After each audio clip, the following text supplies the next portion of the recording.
welcome everybody to another week's podcast from MSP Business School. We're switching it up a little bit this week. Brian Doyle is on the road taking his daughter to college. So we've got two special guests with us today.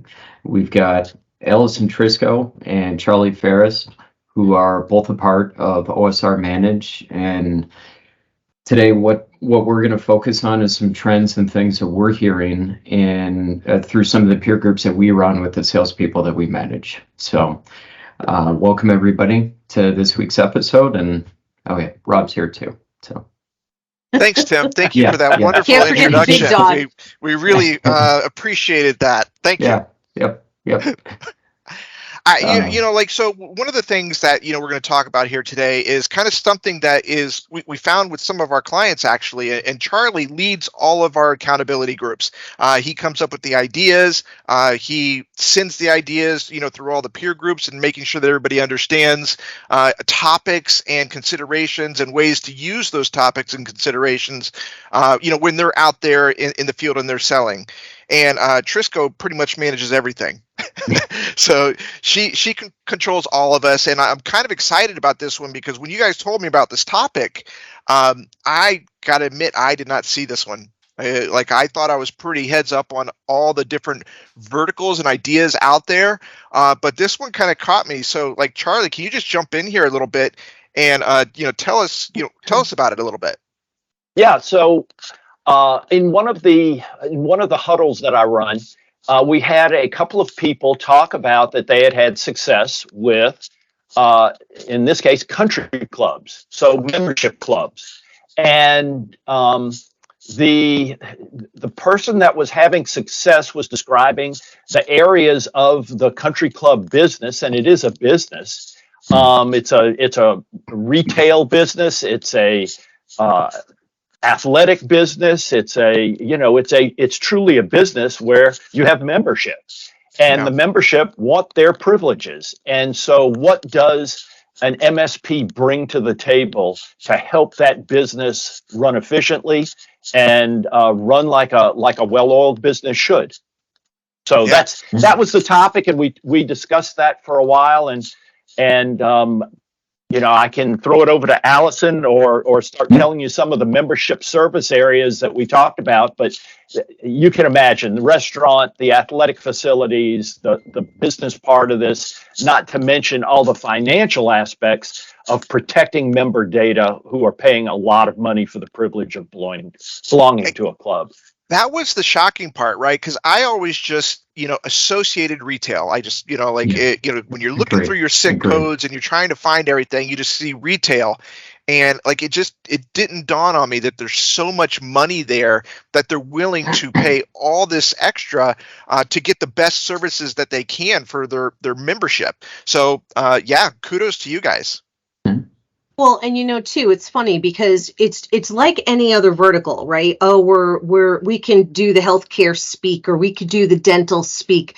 These guys or girls that get into this, they're club IT, right? I mean, they get to know the people, they get to know how everything operates, and once you get one, you can get many. They use the referrals. The other thing is you've got a lot of these clubs out there, just like anything else, they're going through M&A. So you might get into one, you might get into another one that's 3 states over if you're willing to do that and support it.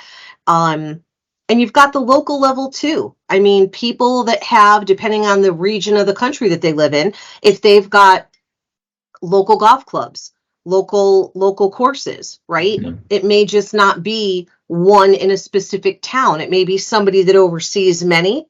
You get into one, you get into all. So it's that whole one-to-many scenario in that particular vertical.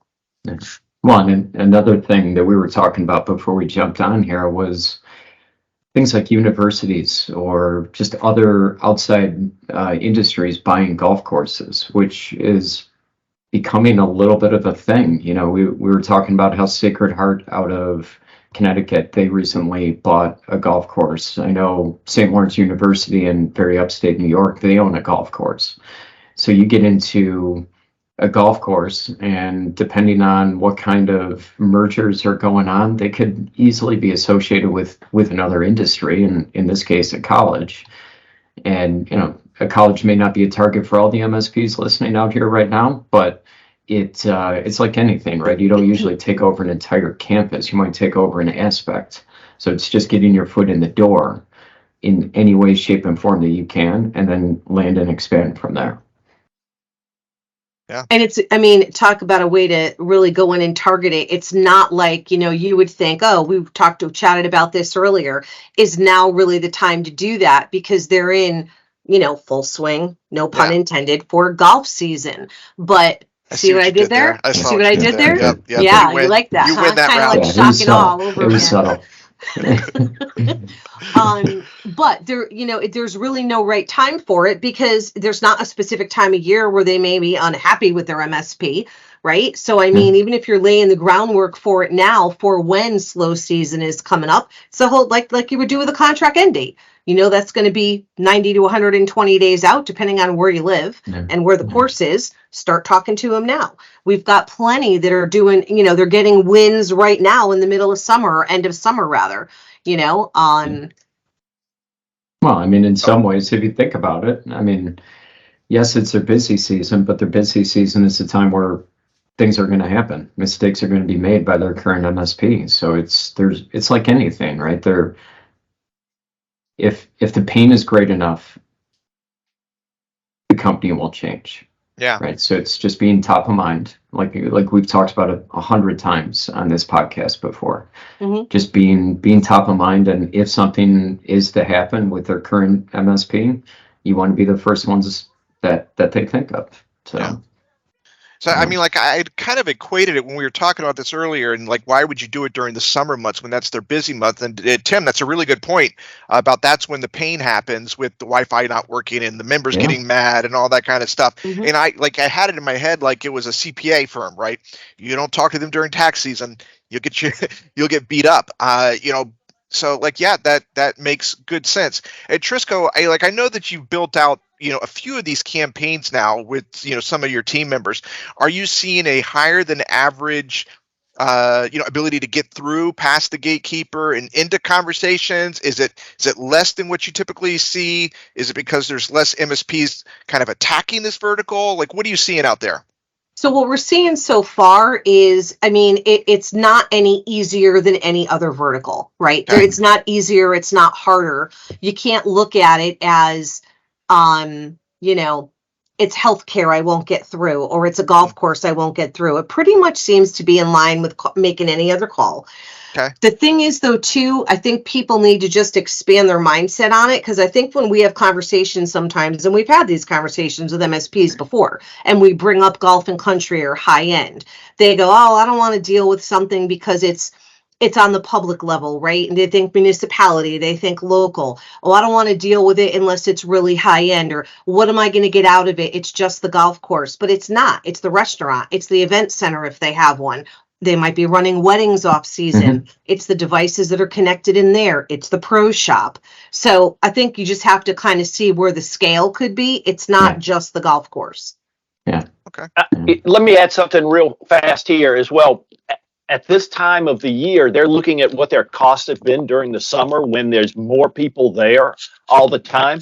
And they potentially, at least what I'm hearing in the huddles, is they are looking at how will we control costs next year so that we don't have to raise rates too much, raise monthly rates too much going into the next year. So there could be some pain areas right now because costs have been higher when they've had all this traffic during the summer months. Yeah, it makes sense. I mean, one of the things that this all kind of goes in line with another trend that we've seen, which is co-managed, right? I think we've flirted with this on the podcast before about how co-managed, even going back, and I know I'm switching up topics, but there will be a point to it. Co-managed 8-10 years ago was almost looked at, well, not almost, it was looked at very negatively. It just was, right? So I think we've seen a trend, especially over the last couple of years, where co-managed has really gained steam with a lot of our clients internally, because they see that there is a spot for an MSP in really any co-managed situation. And I do think there's a little bit of crossover with specifically the golfing industry from the standpoint that, Rob, I agree with what you said before. I've always had the misconception that it's more of a retail thing. But if you really start digging down, I mean, there's a place for golf courses. There is a resurgence of going after co-opportunities, which PS goes right into what I was talking about before, as far as, let's say you get into a Sacred Heart, or you get into a St. Lawrence University, or Middlebury, Vermont. Middlebury College owns a ski resort. I mean, so it's just looking at those secondary revenue streams that these organizations have, and then get in, land, and expand. And the rest of it all falls into place. I mean, you create your battle card, you do your outreach. The rest of the marketing side of it remains the same. It's just input different vertical and what the pain is. Okay, so when you're creating these lists, Trisko, are you like staying within the normal territory, or are you going a little bit remote here? And like, what's happening with these scripts? Is it really just the same type of script setup that you're doing right now with your reps? Pretty much, with some of the words flipped. Charlie, you want to talk about the battle card, because that's all golf course related. Yeah, so the script part that Rob's talking about is we have an approach. What is our approach going to be? We're going to lower your costs. We're going to support you for maximum uptime. We're going to, provide all the security and risk reduction for club members as well as for the organization.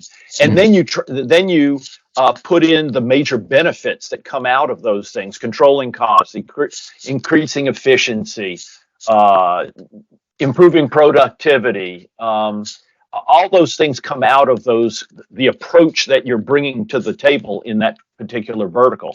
And yes, there are similarities with other verticals, but no one's ever truly gone after the clubs, the country clubs, like some of our MSPs are doing. And when they start showing people what they can do for them, it leads to a better business process. And that's what Tim was saying, is as long as you're there telling people that you can have a better business process, when they truly have that pain, they'll switch over. So it's just like when we have the conversations with people about personas, right? Match up to your C level or match up to your whoever you're speaking with. It's the same thing with this in the talk tracks. You want to say things like club needs, member data, right? You're talking about what is going to be relative to that field, to that vertical. And that's what we do with the talk tracks. And that's how Charlie builds out the battle card. Member data and club needs. Yeah. All right. Well, guys, I really appreciate you jumping on here and, walking through this for us. Like I said, I had just never considered. I would always see retail line item in any type of lead generation list on a SIC code and just ignore it, right? We don't mess with POS systems, and the one desktop that's in the manager's office. So like, I've always ignored that, which kind of opens up the possibility to consider less about the retail and more about the high-end things out there where people are much more willing to pay for white glove treatment and convenience. So like, I really appreciate this. Hey, Trisko, just like a kind of final thought here, when you're building out this list, what are kind of the timelines in line with other verticals that you're seeing out there? Are they extended? Like, what do the timelines look like that you're seeing? Timelines for budgeting or decision making, or just timelines for how long? Along that line. So that is going to be club by club, right? So if you're dealing with somebody that's more on the local level, well, then it might go in line with, hey, we're fiscal or whatever, if they're like town owned, let's say, or town run.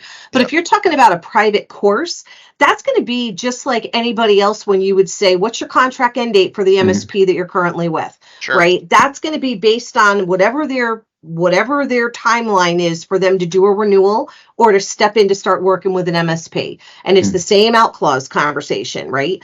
But one thing I do want to point out to this is, don't forget that if you're willing to go a little bit out of your radius to get to one, you may find out that going that extra 5 or 10 or 15 miles to get to a golf course, right? You might find out once you get there that they may be tied into 3 others that are in other states. And now if you're willing to do something from a remote point, you may be able to pick those up too. So it's worth the drive to go find out if they've got the pain, if you can start building the relationship. Okay. Charlie? Yep. Yeah. One last thing is, I know everybody listening to this are experts at building process automation. They need it at these country clubs, at these different types of courses and athletic clubs. So help them out with that. Okay. Very good point. Ending up this call. Well, Allison, Trisko, Charlie, I really appreciate you both being on here today and, talking us through this, pretty interesting point that I'd never really considered before. This episode will be up on mspbusinessschool.com and anywhere that you get your podcast, to include YouTube. So please like, subscribe, and ring that bell. Allison, Charlie, Tim, I appreciate it today, and we'll talk later. Take care. Have a good one. Yep. Bye.